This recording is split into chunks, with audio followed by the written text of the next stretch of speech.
And welcome back to the Confidence Covered by Humility podcast, where we learn together what it takes to lead our businesses, our teams, our homes, ourselves with humble confidence. Hey, I'm James Mayhew, and it is my distinct honor today to welcome our guest, Jacob Brown. And as I read his bio to you, as impressive as it is, I think it just scratches the surface of who this man is. And it's why I'm so blessed that he agreed to be one of the first guests on this new podcast. Jacob is a former NFL athlete turned entrepreneur, transformational speaker, and writer. He is the chief transformational officer for Purpose Point and co-founder of Varlo, a cycling and triathlon apparel brand. Jacob is mostly known for his thought leadership on LinkedIn, #FailForward posts, and inspirational videos. He travels globally speaking to corporations, colleges, and sports teams about how to take failure and turn it into fuel. He's a family man, a husband of one, and a father of four. Jacob, man, it is awesome to have you here. I am so grateful that you're joining the podcast today. James, thank you so much. I could not wait to get on the podcast and talk with you. You know, we talked a little while ago, and we've been wanting to do this for a while, and I'm excited that you've invited me to be on here, and I'm humbled and honored. Man, I'll be honest with you, and to people who are listening to this, reaching out to you, I was like, this is a bit of a stretch. He might just blow it off. He might say no, but I'm going to go for it because I followed you for several years. I don't know how long on LinkedIn. And I was just always thinking about how I'd scroll through there, and then here'd be you used to do a lot of videos of you like getting dressed, and there was like this little snap, and you were just instantly dressed the way you cut it. That was really cool. But it was that, I don't know, it was just seeing your smiling face, and you'd scroll through, and every time I wanted to stop and just watch because it was a real quick little inspirational moment. And again, that's just the power of LinkedIn, of bringing people who would never bump into each other together. And absolutely. So that's how we got to know each other. So yeah, absolutely. Thank you for that. Well, you're welcome, man. Well, tell us about Fail Forward, and how did this start? What's this #Fail Forward all about? Well, Fail Forward is something that started back for me in 2006. Back in 2006, I was getting ready to go to the NFL.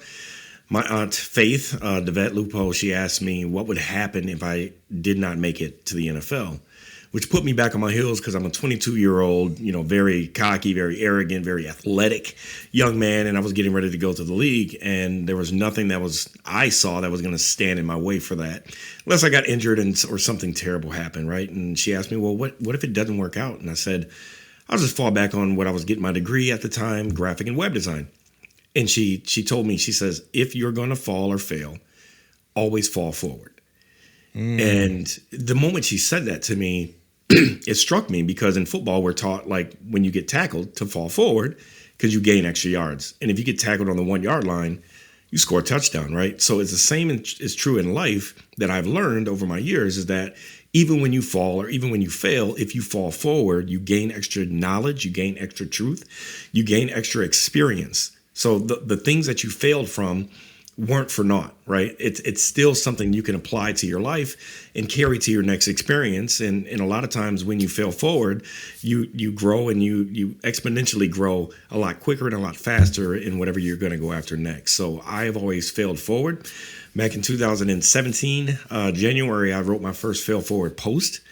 And since that day, every single day, I've been posting about Fail Forward. I'll #Fail Forward after every post because I want people to remember that no matter what they go through, no matter what happens in their life, good or bad, always, always, always fail forward. That is a wise aunt you had. Yes, she That's is. amazing. I love it. So tell us a little bit about your NFL career. So, I'm a sports guy. I love watching sports. We're recording this on March 24 of 2023. The NCAA March Madness is going on. I think there's a lot of parallels between sports and life and business. And so what was your career like? I mean, I assume I don't know if you had a long career, and I actually don't know anything about your playing career. So tell us a little bit about that.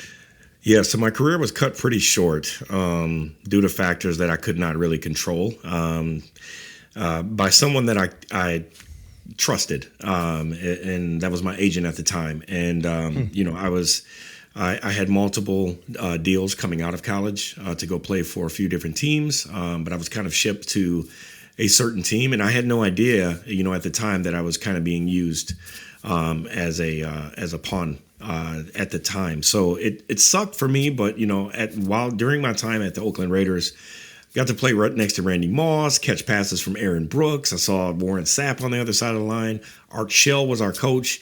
And I got to live like my dream. I made it to the NFL. I practiced on the football team. I caught NFL balls, and my number was 19, right? Shortly after camp, I was cut, and there was never really a chance I was going to make that team. I had no idea at the time.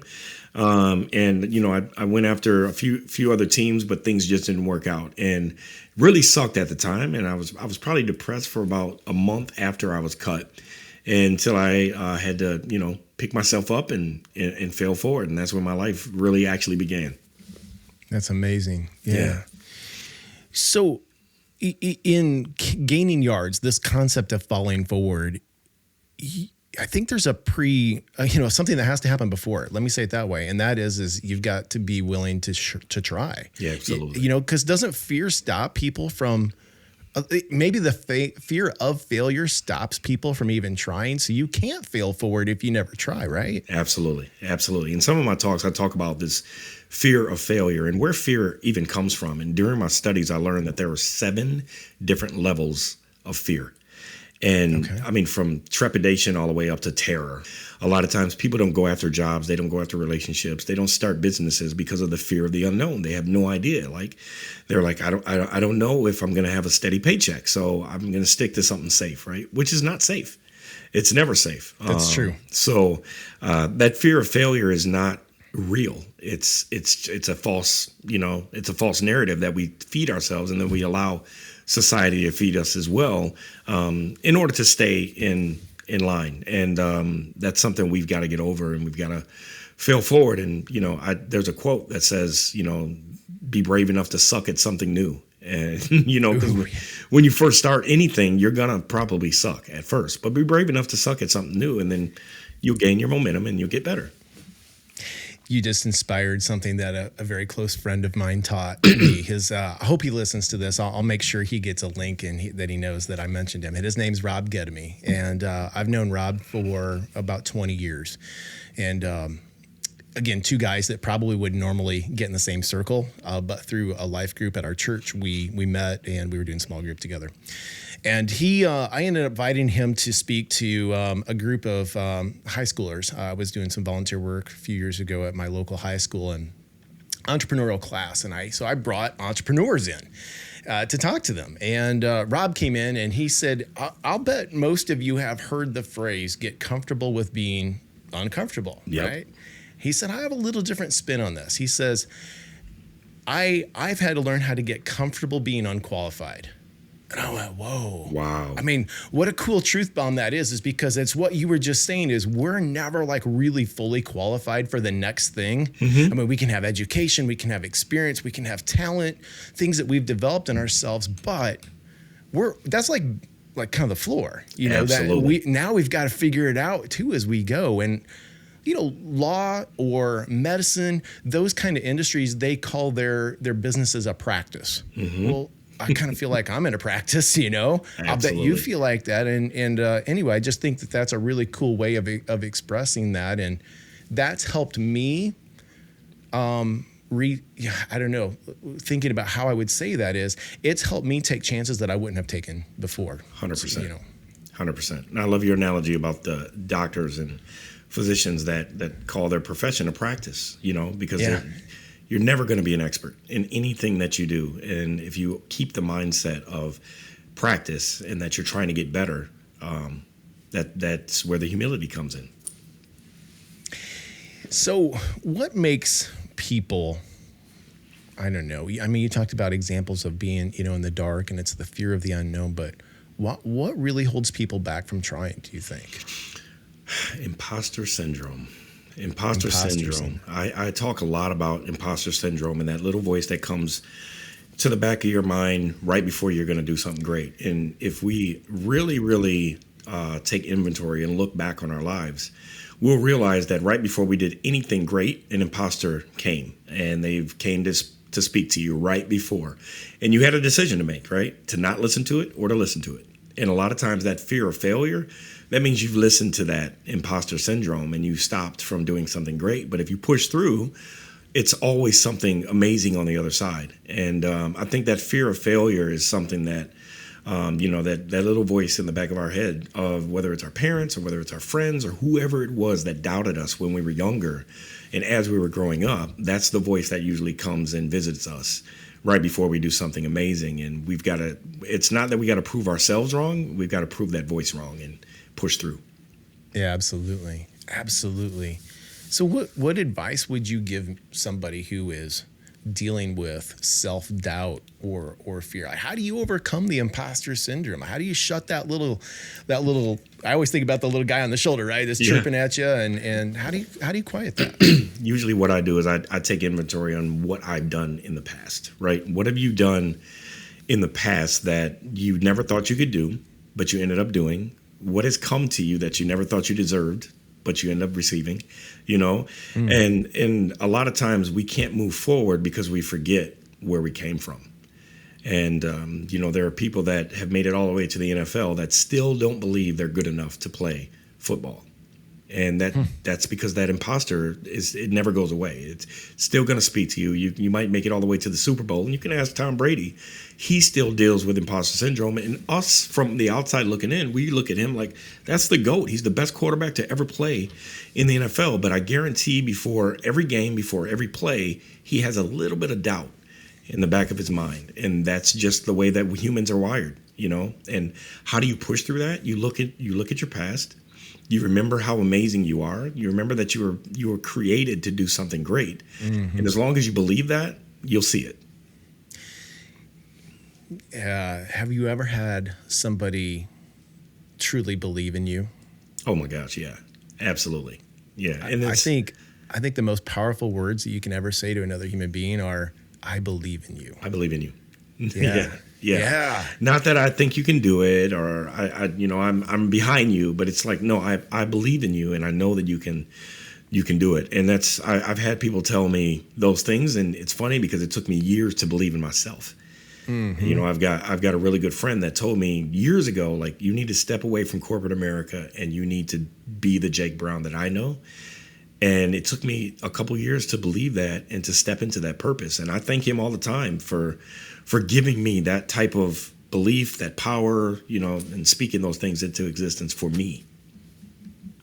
Yeah, I reference this. I share this video a lot, but there's Andy Andrews talks about the butterfly effect and how you're flapping your butterfly wings. And I love how he says that because I've had that person in my life too. I've had that person that says, I believe in you. Mm-hmm. And they've said it when I didn't. And it's exactly what we needed to hear at that right time, And you're so right what you said about if I say I genuinely believe in you, I'm being specific about the things that I'm seeing. I'm being specific about the abilities that I see. Absolutely. In you. Not just being a cheerleader and a champion for you and saying, hey, you got this. I know you're going to be great. It's like helping me see the stuff that I feel like I don't have. Yeah, absolutely. And like you said, it's very specific. It's not just, a cloud pie in the sky. It's like, no, I believe in you for this. And that is what helps, get me over the hump and to start believing in myself for that specific thing as well. That's good stuff. So let's talk a little bit about some of the stuff that you've had to overcome in your life. I mean, we all have things that have held us back. Mm-hmm. There's been trials. There's been struggle. There's been literally massive roadblocks in our lives. So you've been fairly open about sharing some of those, and I would just like you to share a few of those. And again, I know you're going to bring it back to around maybe like strength and courage, and we've got a big subject I want to get to in a little bit with it. Yeah, so I mean, I've been not shy about my struggles and things that I've gone through in my life. All the way back to 2012 when I went through my divorce and lived homeless for quite a bit of time, and even as recently as struggling with alcohol. And I'm going to be 19 months sober tomorrow, on the 25th, and I couldn't be more excited about the journey that I've underwent and the transformation that I've gone through from my sobriety journey. I think that alcohol was a huge problem in my life. As I look back all the way through college, it was an issue, and it was something that caused a lot of problems, and that kind of encouraged me to cause more problems than I needed for myself. And it's definitely not something I was proud about, and not proud about, but I am proud of the transformation that I've made in the last 19 months and in the years to come. I'm very excited because it's something that's allowed me to step into truly my purpose and in the man that you see today. When you think about, the things of, I just love the fact that you say you're a transformational speaker instead of a motivational speaker. If I'm coming to one of your events, well, first of all, I want to just clarify, who are the people that you're speaking to? And I know you speak to some young people at times, and I know you're speaking to corporate America at times. Yeah. So I really have no specific audience. Anyone that wants their mind to be transformed, and their perspectives shifted. Transformational speaker versus motivational speaker was something that I kind of transitioned into over the last year. I love motivational speakers, and I love to speak positively and empower people from a motivation perspective, but I don't think that lasts as long as transformation. Transformation is something that happens over time. So a lot of my talks, when I do talk, my goal is to not just motivate people at the time, but to transform their mind and empower them to do things and go after goals in a different way than they have in the past. So that's why I've made the transition from motivational to transformational speaker. And I actually had someone come up to me after one of my talks, and he specifically said, "I don't think you're a motivational speaker. I think you're a life transformationist." And it put me back on my heels, because if you notice what I do every day in LinkedIn, it's not always pretty. It's not always something that people want to hear, but it's something that a lot of times people need to hear. And most of the things that I post and I talk about on LinkedIn, I'm literally speaking back to myself, because I still need that type of transformational, motivational encouragement and empowerment. And sometimes you have to speak to yourself, and it resonates with other people. So that's why I keep going. No, I think that's beautiful, man. That's it's being vulnerable. I think that is the epitome of humility. What you're talking about right there is just saying, listen, here's who I am. Yep. I'm not perfect. None of us are. Here's my scars. Here's the stuff I've been drugged through or dragged myself through. Mm-hmm. And here's how I picked myself up again, time and time again. Yeah. I think that vulnerability, it does resonate because people love a good hero story. Right. You're the hero of your story. And the hero for you now is you're showing other people what's possible. Yes. And every hero's journey, I love a good superhero movie. Absolutely.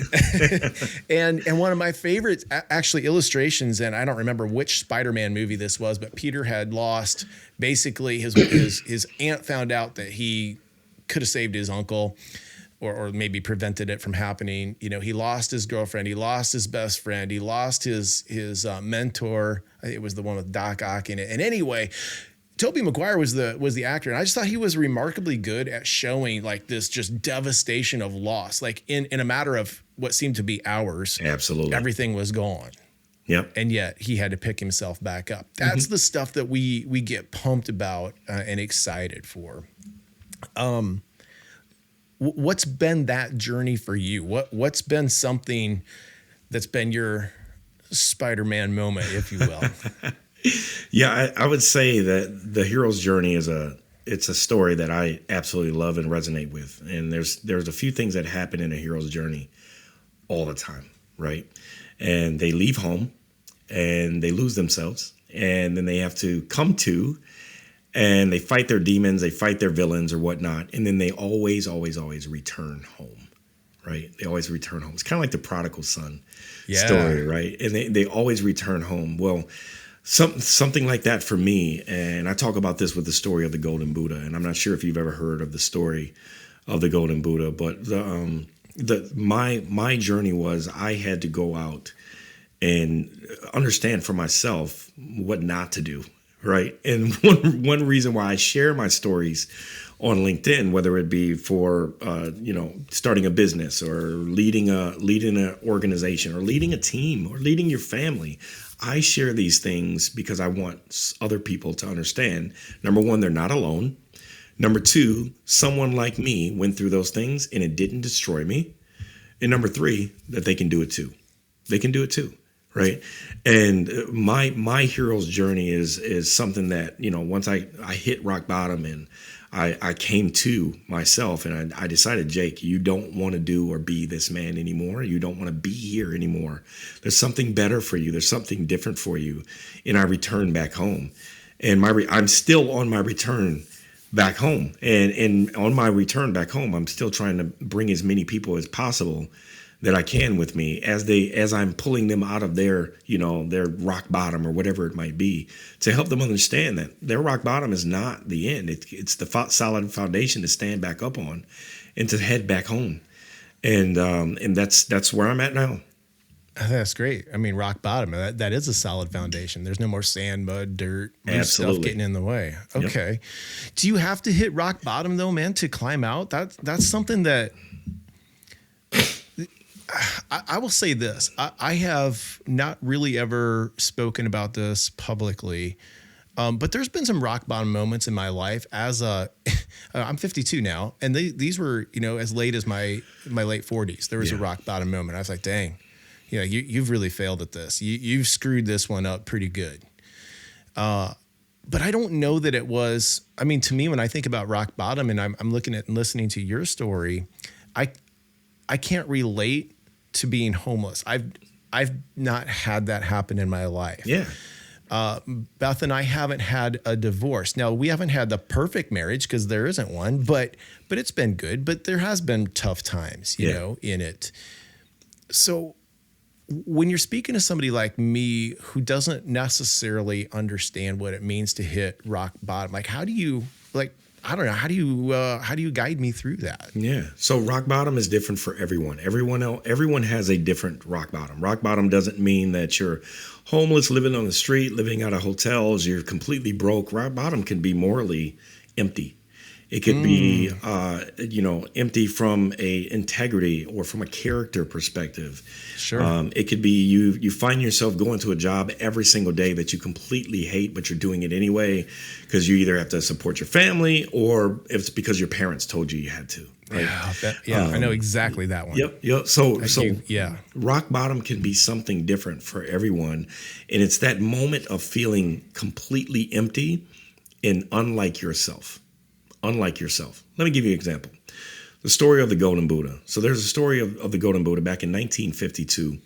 The monks then in Bangkok, Thailand, were worshiping this Golden Buddha. Or in 1952, they were worshiping this concrete Buddha, and they were relocating the concrete Buddha. And a small piece of concrete falls off the side of this Buddha. One of the monks noticed that there was light coming from it, and he goes over and he says, there's something coming from this Buddha.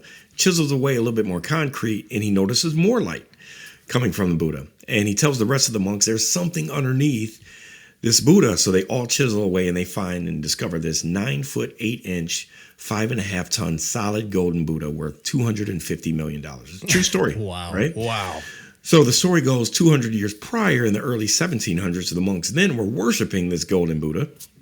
And as they were worshiping this golden Buddha, they heard that the Burmese army was going to come and invade Bangkok, Thailand. So they said, we did not want the Burmese army to discover this valuable Buddha. Let's cover it with mud and clay.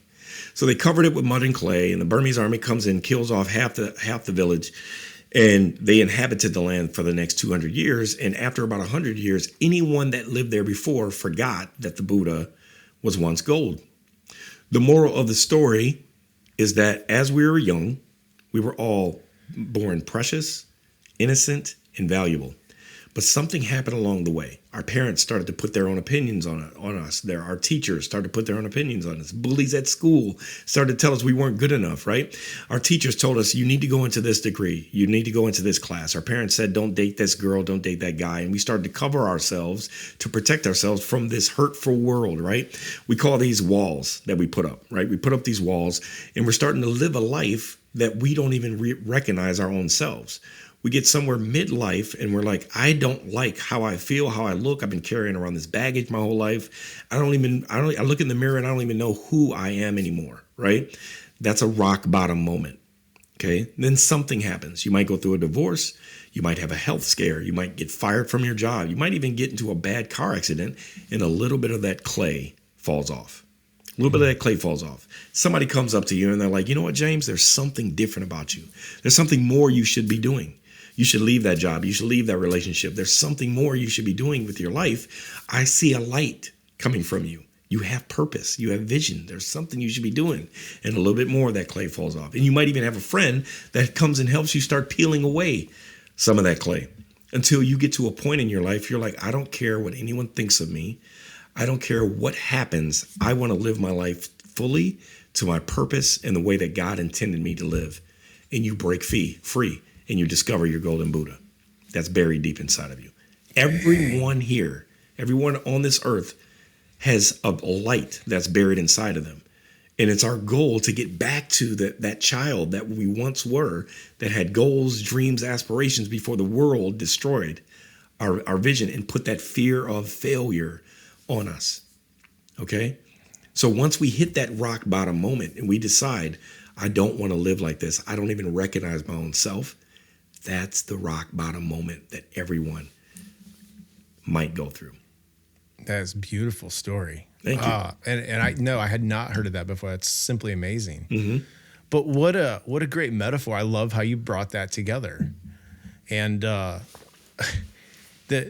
clay or the concrete or whatever it might be that we've caked on ourselves, like, do we do it intentionally? Do we do it unintentionally? Does it come from others? Is it all of that? It's a mixture of both. You know, our parents, they strike fear in our hearts when they tell us, you know, don't date that girl, don't date that guy. You need to go into this for your degree. Don't take that job. It's not going to be good for you. Make sure you have a 401k. And then we start to kind of, form ourselves to fit that narrative and form ourselves to make other people happy. And we get to a point where we've made everyone happy, but we're empty inside. Man. Right. And that's a rock bottom moment. That is a great illustration. And so just a little light bulb that came on for me is like, that's the result of being a people pleaser. 100%. Yeah. Yeah. Yeah. There's a book, it's got a little age on it now. And I'm going to forget the name of it.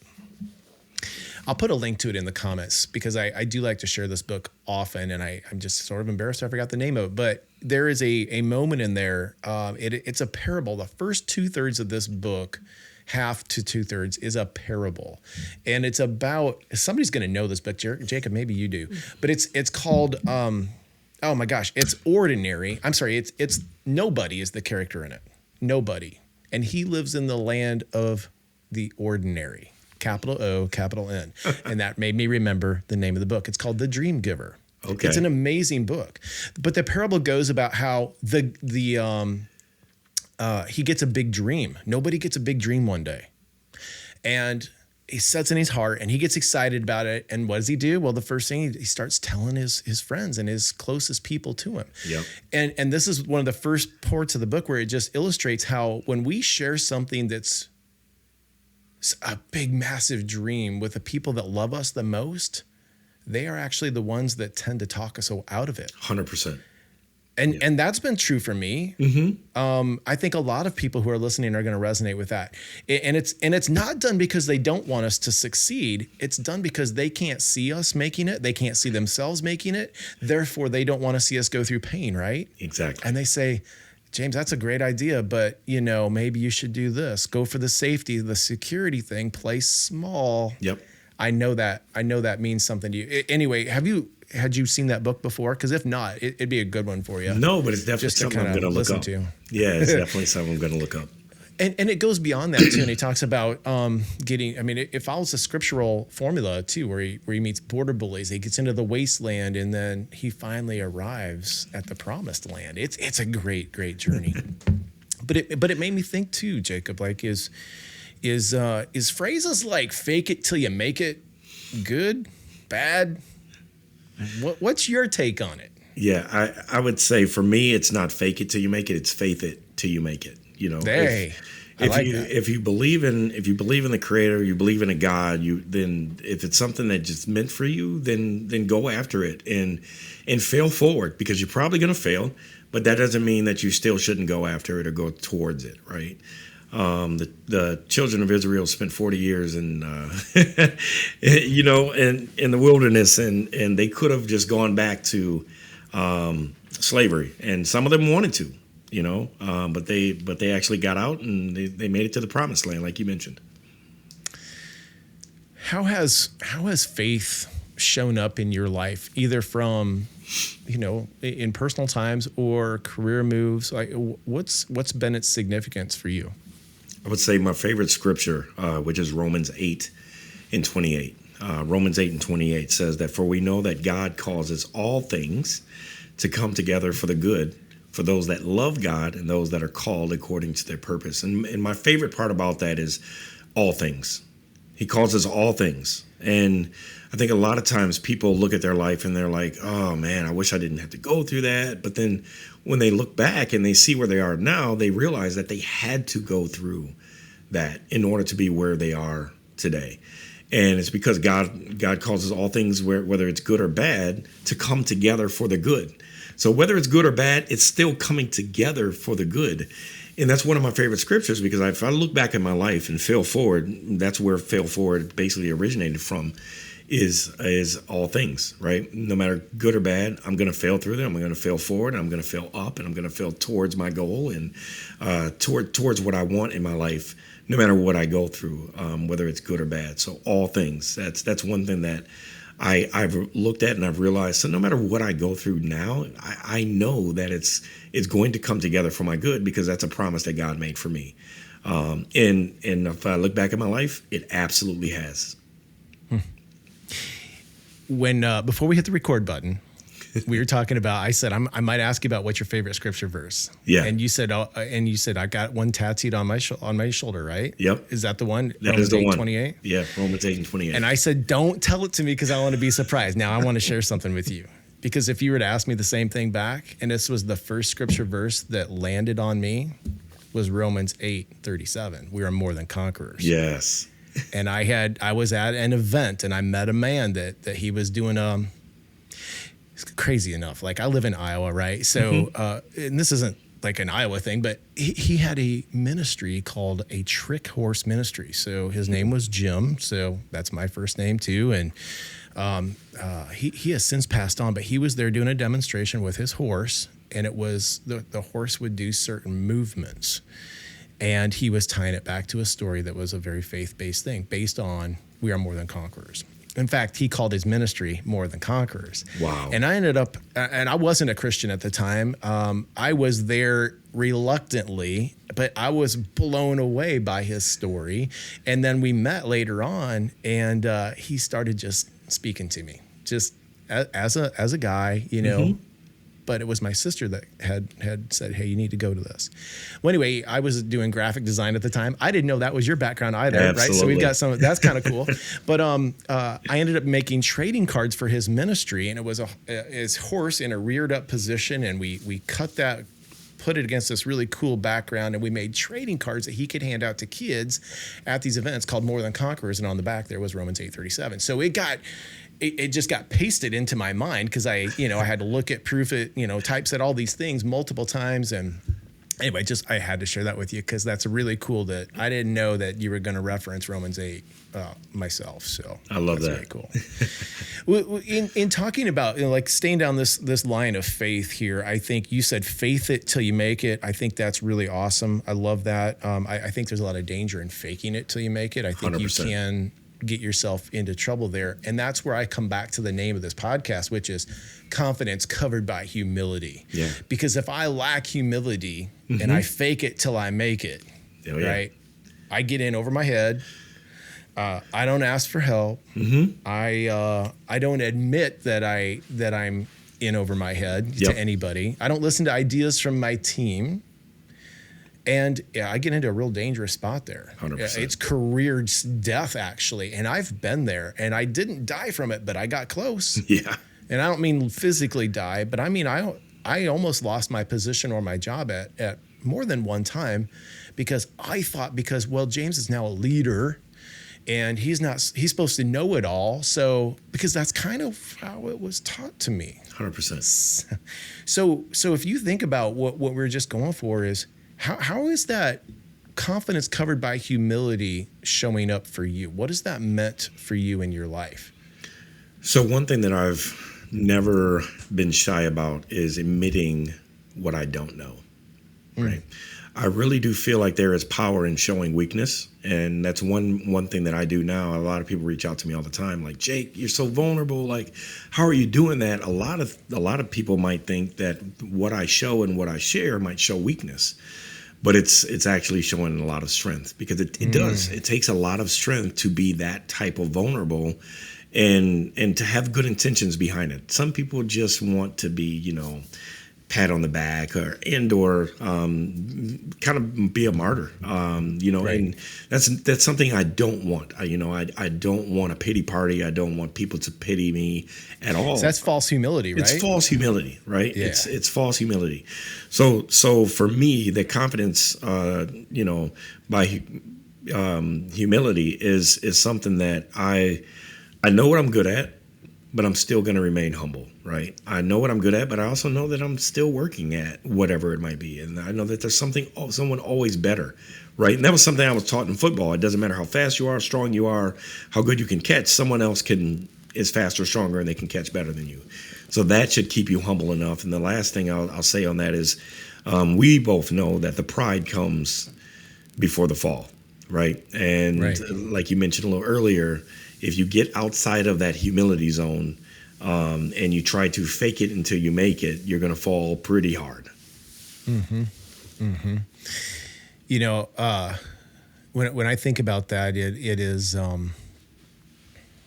think it's different for all of us. And the one thing that I like to share with people, especially in a coaching session or in a training room, is that everybody understands what happens when you're overly confident, right? And you lack the humility. Everybody understands that. But then I flip it too. I'm like, okay, so what happens when you don't have a foundation of confidence?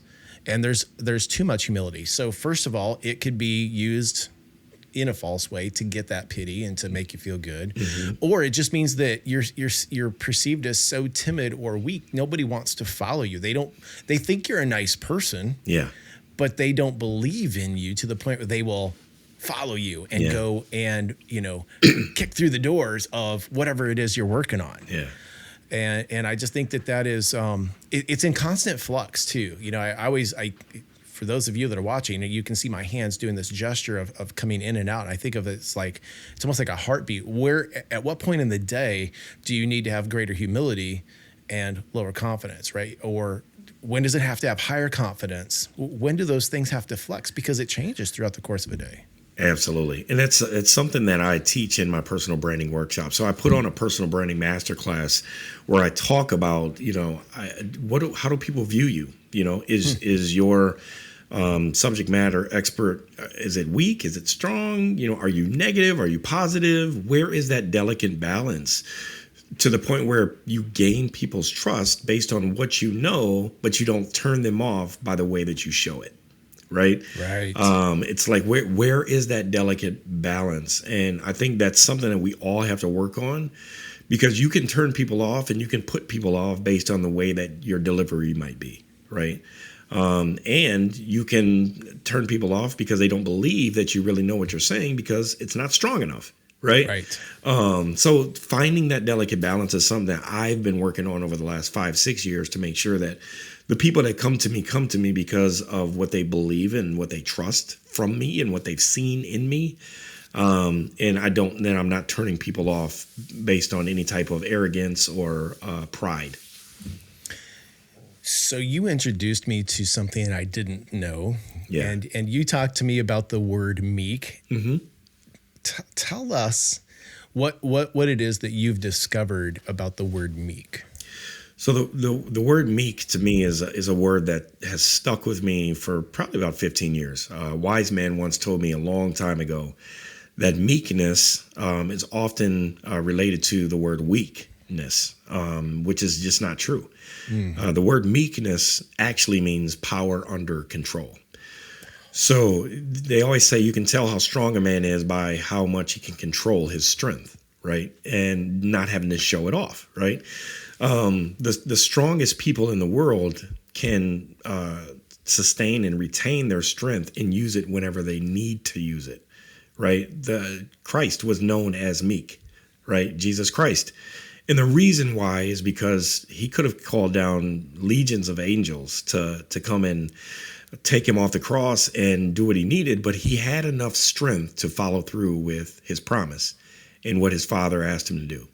He had enough strength to be meek and to allow those things to happen to him throughout his whole life and not show his strength, but show it when he needed to, right? And only for the goodness of God and only to point people to God and to the light. And I think a lot of times we have gifts, talents, abilities that we can often show off or we can use at the wrong times in the wrong ways. And if we maintain that meekness, that power under control, and use it when it's most necessary and use it when it makes most sense, that actually will show more strength than weakness. It's a beautiful thing. I don't know how we got those words goofed up. Yeah. But when you had told me that and you said how did you say power under control? Power under control. I went, whoa. It's like, that is the coolest thing. And I've been that person that has misunderstood that word. And I have associated being meek with being timid and weak and all of these things. And clearly that is not what that means. I was so excited when you told me that. I was like, man, we could do a whole podcast, I think, on that. Absolutely. So power under control. Well, let's talk about that a little bit further. What does it look like? I mean, you touched on it some, but what is, if let's make it a little bit more like, because I tend to talk a lot of business stuff. Now, this isn't just a business podcast. Yeah. I don't want it to be that, but I'm a business coach. I work with organizations on this all the time. Mm-hmm. What I want to have is a business, and I'm looking for this when we start to work. Do they operate with integrity? Do they treat people with dignity? And do they create prosperity? If that's their mindset or their actions or both, we're going to be compatible, at least to keep going. Yep. If I find red lights in those areas, it's red light. 100%. I can't do this. It's a stop for me. So now when I'm thinking about what does it look like to operate, I mean, you're an entrepreneur with power under control. Yeah. So as a leader and as one that coaches leaders, one of my favorite things when it comes to meekness as a leader, right? Simon Sinek tells a story about a leader that had an employee that was just not performing for months on end, right? Now, on one hand, that leader walked in the office and said, hey, you're on a 90-day probation. If you don't get it together in the next 90 days, you're fired. You're out. The other hand, the leader walks in and asks the employee, hey, can you come in my office? I want to talk to you. And they sit them down and they say, hey, I noticed that you haven't really been performing like you usually do, right? What's going on? Is something happening at home? Is there anything I can help you with? And he showed empathy, right? So the same power that he could to just get rid of someone, he used to encourage someone, and that employee, their performance skyrocketed within the next 30 days because they knew that their leader cared and they knew of the power their leader had but did not use. That is power under control. That's amazing, because power out of control is forceful and pushed down and demanding and dictator, style and all leading of those with fear.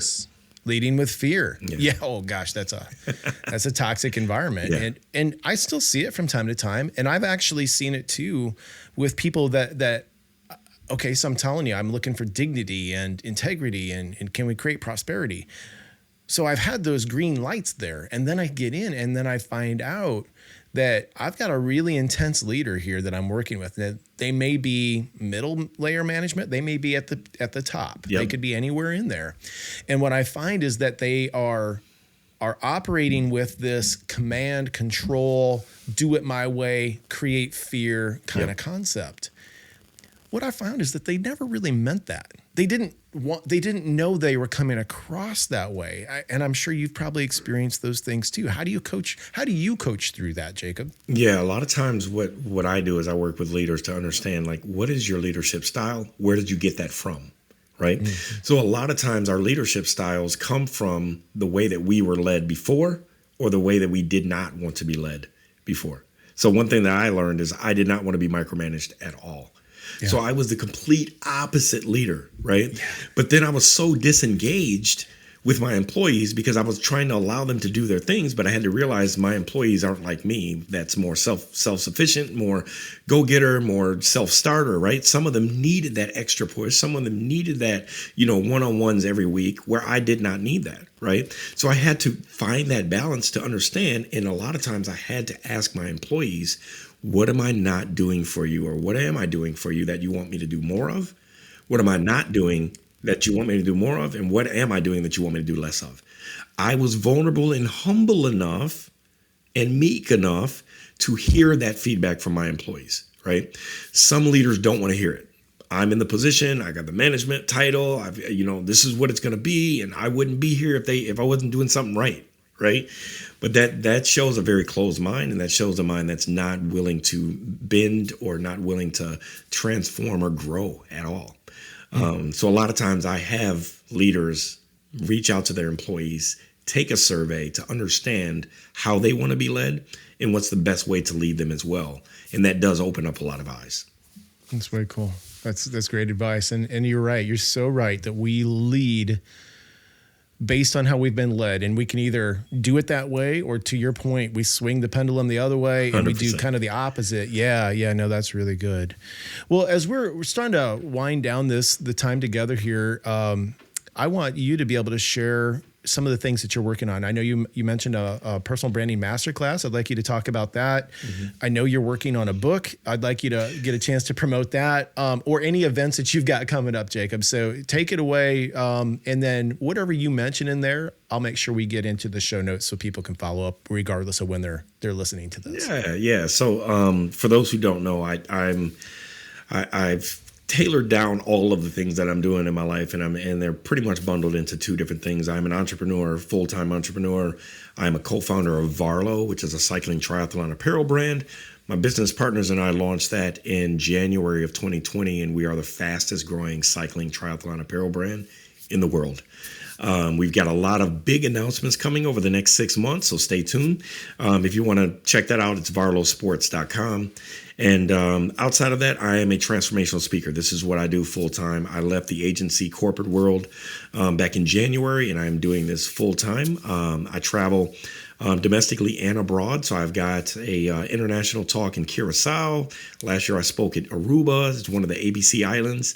I just got a call yesterday. I'm going to be speaking at the Intel Retail Conference down in San Antonio in May. Next week, I'm going to be flying down to Phoenix and Arkansas to go speak there as well. So I've got quite a few different speaking engagements going on this year. But that's kind of where my passion lies, is empowering, transforming minds and encouraging people to go after goals and things that they normally would have never done through my fail forward concepts as well. I do also do a personal branding masterclass. I just ran that a couple weeks ago. I'm probably going to be doing another one in June and July, so stay tuned to that. If you want to follow me, you can follow me on LinkedIn, or you can follow my website, which is failforwardbrown.com. And again, James, I really appreciate you having me on, and I'm looking forward to more of these in the future. Well, man, it's been a true blessing. I loved the conversation today. I knew it was going to be good. I just knew it. So a closing thought, like what's a takeaway? What's something that you would like to leave our listeners with, whether it be just kind of a final thought or something that maybe just struck your heart today when you woke up? Yeah, I would say that we all were born with gift, talents, and abilities, and we all have a purpose in life. And as scary as it might be, I know a lot of people say, I can't make money off of my gift or talent or purpose. And it's just simply not true. If you believe in the Creator, you believe in God, then He will provide you with the provision that you need to go after the goals that you have.